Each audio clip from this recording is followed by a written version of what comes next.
မိတ်ဆွေတို့အနေနဲ့ကိုယ်မှာရှိတဲ့ crypto coin တွေ crypto assets တွေကိုဘယ်ထဲမှာထားလဲတချို့ကတော့ wallet ထဲမှာတင်ထားတယ်တချို့ကကျတော့ exchange ပေါ်မှာထားတယ်တချို့ကကျတော့ exchange ပေါ်မှာကျွန်တော် exchange တစ်ခုရဲ့ N ထဲမှာထည့်ပြီးတော့ကျွန်တော်အတိုးရအောင်လို့N ထဲမှာ lock လုပ်ထားတယ်ပေါ့နော်ဒီ video ထဲမှာတော့ကိုယ်မှာရှိတဲ့ crypto assets တွေကိုအလုပ်လုပ်ခိုင်းထားပြီးတော့ကျွန်တော် project အသစ်တွေရဲ့ token အသစ်တွေကို error ရအောင်ဘယ်မှာလုပ်ရမလဲဘယ်လိုလုပ်ရမလဲဆိုတော့ကျွန်တော်အသေးစိတ်ရှင်းပြပေးသွားပါမယ်ကျွန်တော်တို့အနေနဲ့ဒီလိုမျိုး project အသစ်တွေရဲ့ token အသစ်တွေကို error ရအောင်ဘယ်လိုလုပ်ရမလဲဆိုလို့ရှိရင်ပထမဆုံးအနေနဲ့ကျွန်တော်တို့မှာ Bitget Exchange account ရှိဖို့တော့လိုအပ်ပါတယ်ကျွန်တော်ဘာလုပ်လဲဆိုတော့ဒီလိုရဖို့အတွက်ကကျွန်တော်တို့ Bitget Exchange ပေါ်မှာရှိတဲ့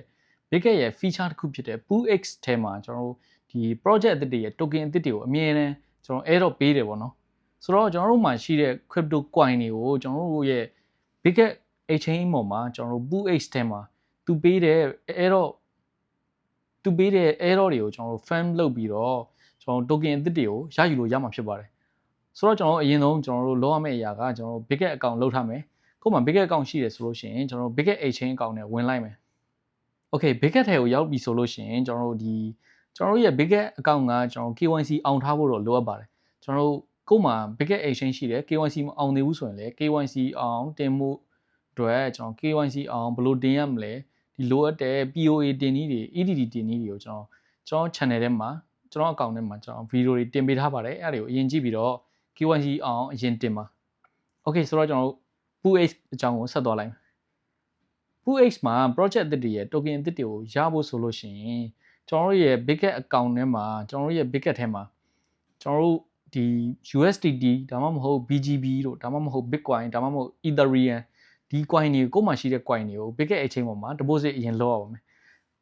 Bitget Exchange ပေါ်မှာ coin တွေရှိပြီဆိုလို့ရှိရင်ကျွန်တော်တို့အနေနဲ့ပထမဆုံးဒီမှာရှိတဲ့ model ကိုအရင်သွားလိုက်မယ် model ကိုရောက်ပြီဆိုလို့ရှိရင်ကျွန်တော်တို့ဒီနေရာမှာရှိတဲ့ PooX ဆိုတာလေးရှိပါတယ်ဆိုတော့ကျွန်တော်တို့ဒီ PooX ထဲကိုသွားလိုက်မယ် Okay PooX ထဲကိုရောက်လို့ရှိရင်ကျွန်တော်တို့ဒီမှာတွေ့ရတဲ့အတိုင်းပဲအခုလောလောဆယ်ကျွန်တော်တို့ဒီ error ပေးနေတဲ့ project နှစ်ခုရှိပါတယ်တစ်ခုကတော့ကျွန်တော်တို့ဒီမှာ Blue AI နောက်တစ်ခုကကျတော့ O ပေါ့နော် Okayဒီမှာဆိုရင်ကျွန်တော်တို့ဒီ error နှစ်ခုရှိတယ်တစ်ခုကကျတော့ကျွန်တော်တို့ ETH တွေကိုstake လုပ်ရမယ်နောက်တစ်ခုကကျတော့ကျွန်တော်တို့ Bitcoin BTC ကို stake လုပ်ရမယ်ဒီနေရာမှာကကျွန်တော်တို့ဒီကို့မှာ ETH ရှိလို့ရှိရင် ETH coin ကို stake လုပ်ပြီးတော့ကျွန်တော်တို့ဒီမှာအတိုးလေးရမယ်ပြီးသွားရင်ကျွန်တော်တို့ဒီ error token ဖြစ်တဲ့ Blue AI token တွေလည်းရမှာဖြစ်ပါတယ်ဒီမှာသူပြထားတဲ့အတိုင်းပဲဒီမှာဆိုရင်ကျွန်တော်တို့ Blue AI project မှာဆိုရင် total errors က token စုစုပေါင်း14သန်းတောင်မှကျွန်တော်တို့14သန်း Blue AI အထိကျွန်တော် error ပေးသွားမှာဖြစ်ပါတယ်ဒီမှာကိုက ETH coin တွေကို stake လုပ်တာများရင်များသလိုကျွန်တော်တို့ error ရတဲ့ပမာဏ error ရတဲ့ token amount တွေလည်းကွာမှာဖြစ်ပါတယ်ကျွန်တော်တို့ ETH stake လုပ်တာအမောက်များလို့ရှိရင် error များများရမယ်ကျွန်တော်နည်းနည်းပဲလုပ်လို့ရှိရင်တော့နည်းနည်းပဲရမယ်ပေါ့နော်ဒီနေရာမှာကအမြဲတမ်းရနေရတော့မဟုတ်ဘူးဗျဒီမှာဆိုရင်ကျွန်တော်တို့ကဒီမှာအချိန်ရှိတယ်ပေါ့နော်ကျွန်တော်တို့ဒီမှာဆိုရင်8ရက်ပဲရှိတော့တယ်ကျွန်တော်8ရက်ရဲ့18နာရီ8ရက်နဲ့18နာရီအတွင်းကိုကျွန်တော်တို့ဒီမှာ ETH coin တွေ stake လုပ်မယ်ဆိုရင်ကို stake လုပ်တဲ့ ETH ပမာဏအပေါ်မူတည်ပြီးတော့ကျွန်တော်တို့ Blue AI token တွေကို error ဖြေရမှာဖြစ်ပါတယ်နောက်တစ်ခုကလည်းအတူတူပါပဲကျွန်တော်ဒီမှာဆိုရင် O ရှိတယ်ကျွန်တော် token တွေပေါ့နော်စုစုပေါင်း token error ပမာဏက3သိန်းခွဲ O ထိကျွန်တော်တို့ error ပေးတော့မှာဖြစ်တယ်ဒီပူးမှာကတော့ကျွန်တော်တို့ဒီ ETH မဖွင့်တဲ့ BTC တွေကိုကျွန်တော် Bitcoin တွေကို stake လုပ်ရမှာဖြစ်တယ်ကျွန်တော် Bitcoin တွေကိုအခုလောလောဆယ်ဆိုရင်ဒီမှာ run နေတာဆိုလို့ရှိရင်ဒီမှာ3ရက်နဲ့မှာ20နာရီပေါ့နော်ထားပါတော့4ရက်ကျွန်တော်မှာရှိတဲ့ Bitcoin တွေကို4ရက်လောက် stake လုပ်လိုက်လို့ရှိရင်ဒီမှာဆိုရင်ကျွန်တော်တို့ stake လုပ်ပြီးတာနဲ့ဒီ project ရဲ့ O token တွေကိုရမှာဖြစ်ပါတယ်ဆိုတော့ဒီຢာတွေက error တွေပြီးသွားတာနဲ့ကို stake လုပ်ထားတဲ့ ETH တွေ BTC တွေဒါမှမဟုတ် BGB တွေ USDT တွေကကို error ပြီးသွားတာနဲ့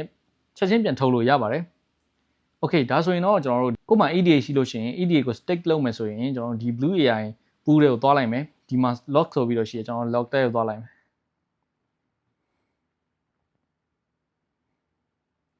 Okay lock တဲ့ကိုသွားလိုက်လို့ရှိရင်ဒီမှာကျွန်တော်တို့ဒီ day တွေရှိတယ်ပေါ့နော်ပေးတဲ့ token က Blue AI token ကိုပေးတာဖြစ်တယ်ကျွန်တော်တို့ total errors ကကျွန်တော်14သန်း Blue AI token ပေါင်း14သန်းထိပေးသွားမှာဖြစ်တယ် project duration ပေါ့နော် project duration ကကျွန်တော်17ရက်ရှိတာဖြစ်ပါတယ်အခုလောလောဆယ်အခုမှစလုပ်မယ်ဆိုရင်တော့ကျွန်တော်တို့8ရက်နဲ့မှ18နာရီပဲရှိတော့မှာဖြစ်ပါတယ်ကျွန်တော်ဒီ ဘယ်လိုလုပ်ရမလဲဆိုလို့ရှိရင်ဒီမှာ D days တွေရှိရဲကျွန်တော် D days ကအပေါ်မှာပြောသလိုပဲကျွန်တော် total blue AI errors က14သန်းရှိမယ် total log EDA ကကျွန်တော်အခုလောလောဆယ်ဒီထဲမှာ log လောက်ထားတဲ့ EDA စုစုပေါင်းကျွန်တော်တို့9520 EDA ရှိတယ်ကျွန်တော်တို့ APR ကကျွန်တော်တို့ 5.87% ကျွန်တော်အတိုးရမယ်ပြီးတော့လို့ရှိရင်ကို့မှာရှိတဲ့ကို stake လောက်ထားတဲ့ EDA ပမာဏအနည်းများပေါ်မူတည်ပြီးတော့ကျွန်တော်တို့ဒီ blue AI token တွေကို error ဖြစ်လေရတော့မှာဖြစ်ပါတယ်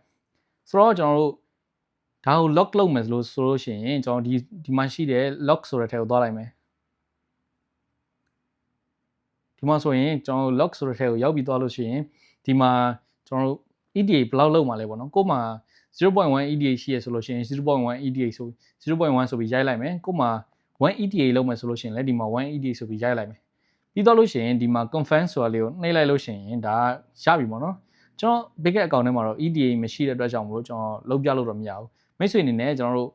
ဒီ PooH ကို join ပြီးတော့ကို့မှာရှိတဲ့ token တွေကိုလုတ်ခိုင်းပြီးတော့ဒီ token အသစ်တွေကို error fan လုပ်မယ်ဆိုလို့ရှိရင်တော့ကျွန်တော်တို့ဒီမှာပထမဆုံး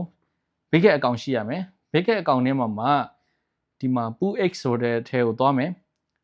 PooH ဆိုတဲ့ထဲကိုရောက်လို့ရှိရင်အခုလောလောဆယ် error ပေးနေတဲ့ project နှစ်ခုရှိတယ်ကျွန်တော်တို့ Blue AI ရဲ့ O ဆိုတဲ့ project ရဲ့ဒီ Blue AI token ရချင်လို့ရှိရင်ကျွန်တော်တို့ဒီထဲမှာ EDA တွေကိုကျွန်တော်တို့ Ethereum coin တွေကို lock လုပ်ပေးရမယ်ဘယ်လောက်လုပ်ပေးရမလဲဆိုလို့ရှိရင်ဒီမှာ8ရက်လုပ်ပေးရမယ်ပေါ့နော်ဒီမှာက error စုစုပေါင်း Blue AI token စုစုပေါင်း error ပေးတော့ပမာဏရှိတယ်နောက်တစ်ခုကကျွန်တော်တို့ O token ကို error ပေးထားတယ်ဒီမှာတော့ O token ကကျွန်တော်တို့ error ပေးထားတာက3သိန်းခွဲပေးထားတယ် token စုစုပေါင်း3သိန်းခွဲပေးထားတယ်ဒီ pool မှာကကျွန်တော်တို့ BTC ကို stake လုပ်ပေးရမှာဖြစ်တယ်ကျွန်တော်အနေနဲ့ကျွန်တော်တို့ PooH ကို join ပြီးတော့ token အသစ်တွေကိုကျွန်တော် error farming လုပ်မယ်ဆိုလို့ရှိရင်ကိုပထမဆုံးစစ်ရမယ့်ချက်ကဘာ project လဲပြီးတော့လို့ရှိရင်ကျွန်တော်တို့ error စုစုပေါင်းဘယ်လောက်ပေးသွားမှာလဲပြီးတော့လို့ရှိရင်ကျွန်တော်တို့ဘယ်နှစ်ရက် stake လုပ်ရမှာလဲပြီးတော့ရင်အတိုးဘယ်လောက်ပေးမှာလဲဒါကိုကျွန်တော်တို့တစ်ချက်စစ်ရမှာမယ် okay ကျွန်တော်တို့ဒီ project တစ်ခုကကိုယ်နဲ့ဆင်ပြေပြီဆိုလို့ရှိရင်ကိုယ်မှာရှိတဲ့ဒီမှာဆိုရင် Ethereum coin တွေကိုကျွန်တော်တို့ဒီ stake လုပ်လိုက်မယ်လုပ်ပြီးတော့လို့ရှိရင်ကျွန်တော်10ရက်လောက်လုပ်ပြီးတော့လို့ရှိရင်ကျွန်တော်ဒီ Blue AI token အသစ်တွေကိုကျွန်တော် error အနေနဲ့ရမယ်ပေါ့နော်ဆိုတော့မိတ်ဆွေတို့အနေနဲ့ကိုယ်မှာ crypto coin တွေရှိတယ် crypto coin တွေကိုဒီ wallet ထဲမှာထားရတယ်ဆိုလို့ရှိရင်ကျွန်တော်တို့ဒီကိုယ်မှာရှိတဲ့ crypto assets တွေကို